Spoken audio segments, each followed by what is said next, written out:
My eyes damn near exploded out of my skull when I walked into the men's room at my brother's wedding and saw my wife on her knees, her dress hitched up, her makeup smudged, and her mouth wrapped around my brother like she was trying to swallow his vows.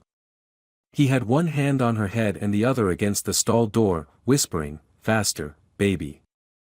I stood frozen. On his wedding day.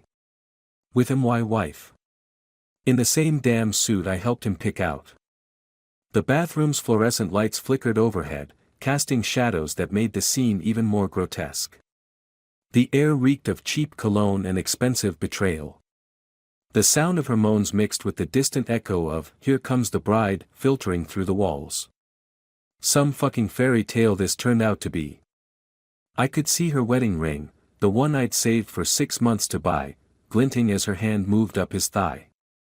The diamond caught the light as she stroked him, the same fingers that had traced patterns on my chest last night. I tasted copper in my mouth, I'd bitten my cheek so hard it bled. The rage didn't hit right away. First came silence. A void. Like someone had hit mute on the world. Then a cold, crystalline clarity washed over me. I memorized every detail, the way her blonde hair, done up special for the occasion, was coming loose around her face. The smear of her red lipstick, the shade she knew I loved. The way my brother's eyes were rolled back, his mouth hanging open in ecstasy while his bride was probably wondering where the hell he'd disappeared to. Then the fire. It started in my gut and spread like napalm through my veins. But I wasn't going to give them the satisfaction of catching me, of making me the pathetic cuckold who throws a scene at his brother's wedding. No. This required something special. I backed out, unnoticed. The heavy bathroom door closed with barely a click. In the hallway, a server passed with a tray of champagne. I grabbed a flute and downed it in one swallow, the bubbles burning my already raw throat. My reflection in a gold-framed mirror showed a man holding it together. I fixed my tie. Straightened my jacket. Practiced my smile until it looked convincing. No one would know that behind my eyes, I was already plotting their destruction. Back in the reception hall, my brother's new wife, Sarah, was chatting with her college friends, laughing about something. Poor bitch had no idea her marriage was already dead in the water. She caught my eye and waved me over, her face glowing with newlywed happiness. "There you are. Have you seen Jake? We're supposed to cut the cake soon." I smiled, smooth as glass. "Bathroom, I think. Probably nervous about his speech." She squeezed my arm. "You Callahan boys and your stage fright. Thank God you're both so handsome it makes up for it." 10 minutes later, they appeared. My wife, Melissa, sidled up next to me, smelling of mint. She'd brushed her teeth, clever girl, and my brother took his place next to his bride. He caught my eye and raised his champagne in a silent toast. I raised mine back, my hand steady as a surgeon's. "Where were you?" I asked Melissa, my voice casual. "Helping the bridesmaids with a dress emergency," she lied, smooth as butter. Cassie tore her hem. I nodded, watching as Jake put his arm around Sarah, whispering something in her ear that made her blush. The same mouth that had just been around my wife. I wondered if Sarah could smell Melissa on his breath. For the next 4 hours, I smiled for pictures. Hugged relatives. Danced with my wife, holding her close as she pressed her body against mine, unaware that I knew exactly where she'd been. I even gave a best man speech that had the room in tears, talking about brotherhood, loyalty, and lifelong bonds. The irony wasn't lost on me.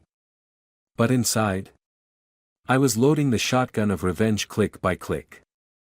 When we got home that night, Melissa slipped out of her dress and into bed, reaching for me with those same hands that had been all over my brother. I told her I was too drunk, rolling away from her.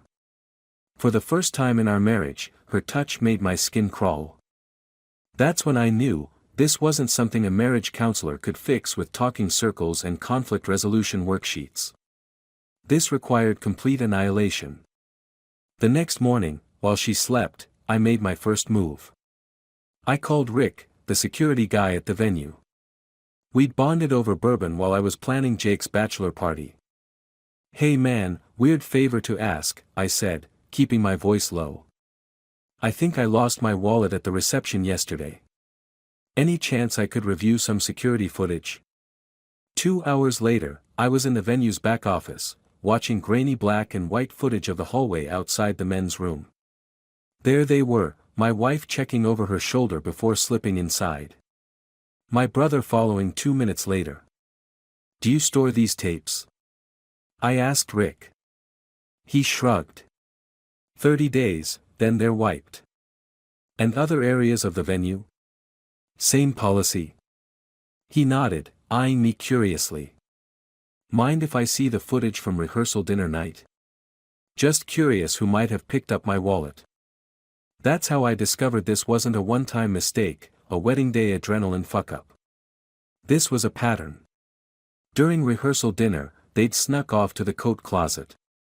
45 minutes while I was giving directions to Jake's college friends who got lost on the way. I spent the next day gathering evidence.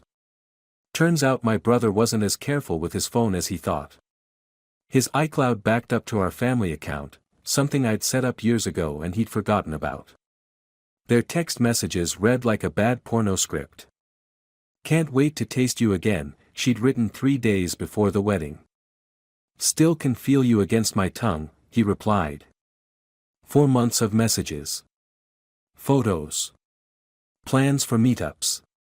My wife and my brother had been fucking since Christmas, right after he got engaged to Sarah. Right under my nose. First, I got the venue's security footage, easy, since I knew the guy running it. Turns out they'd done this before, 2 nights earlier during rehearsal dinner. And in the car. And in the coat closet. I compiled it all into one tight video titled, "Groomzilla and the Wedding Crasher." The editing took 6 hours. I'm not a professional, but rage is a hell of a motivator. I cut together the security footage, screenshots of their texts, and photos they'd send each other. The final product wasn't going to win any Oscars, but it told the story clear enough: my brother and my wife were filthy, backstabbing pieces of shit. Then I scheduled it for release on a private channel, but only after the honeymoon. I wanted them to feel married before it blew up. I wanted Sarah to have those memories of tropical sunsets and beachside vows before she learned that her husband had been balls deep in his brother's wife the whole time. I didn't rush. Good revenge is like good whiskey, it needs time to develop its full flavor. For the next week, I played the perfect husband. I kissed Melissa goodbye each morning. I brought home takeout from her favorite Thai place. I even fucked her once, mechanical, distant, imagining the look on her face when everything came crashing down. She noticed something was off. "Are you mad at me?" she asked one night, her hand on my chest. I looked her right in the eyes, those lying eyes, and smiled. "Why would I be mad at you? Everything's perfect." Jake and Sarah were in Cancun, a 10-day honeymoon at a resort I helped him pick. All-inclusive. Ocean view suite. The whole tropical fantasy package. I imagined them snorkeling, drinking fruity cocktails, fucking in sand-covered sheets. Building memories that were about to turn to ash. On their 3rd day in paradise, I sent the video to Sarah's personal email. Subject line: "Here's your husband's real first dance." I included a note: "I'm sorry you had to find out this way. They've been doing this since Christmas. Ask him about the birthmark on Melissa's inner thigh, he's seen plenty of it." I knew exactly when she watched it. Jake called me at 2 a.m., his voice slurred with tequila and panic. "What the fuck did you do?" he screamed into the phone. "Me? I'm not the one who fucked his brother's wife," I said, calm as still water. "She's losing her mind, man. She's booking a flight home. Sounds like a honeymoon problem, not a me problem." "You fucking piece of," I hung up before he could finish. Blocked his number too. Sarah texted me an hour later, "I didn't know. I swear to God, I didn't know." I believed her. Sarah was collateral damage in this war, but some casualties can't be avoided. I sent her the name of a good divorce attorney before blocking her too. She dumped him mid-flight home. First-class seats turned into separate rows in coach. The ultimate walk of shame at 30,000 feet. But I saved the best for my ex. I'd been calculating this move since that moment in the bathroom. Melissa had always cared about one thing above all else, her reputation.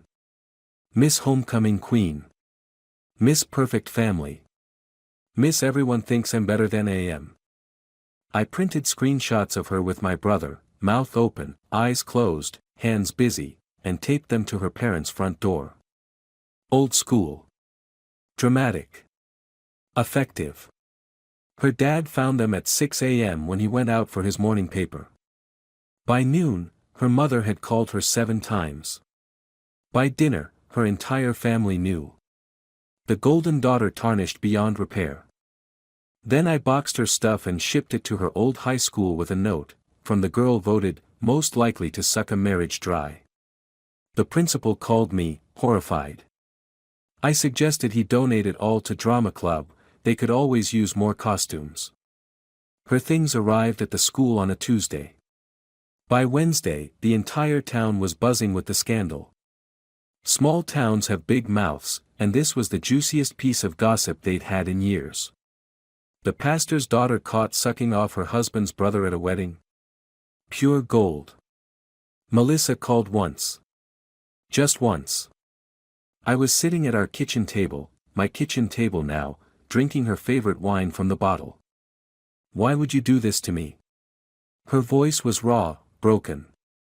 Good. I took another swig, letting the silence stretch between us.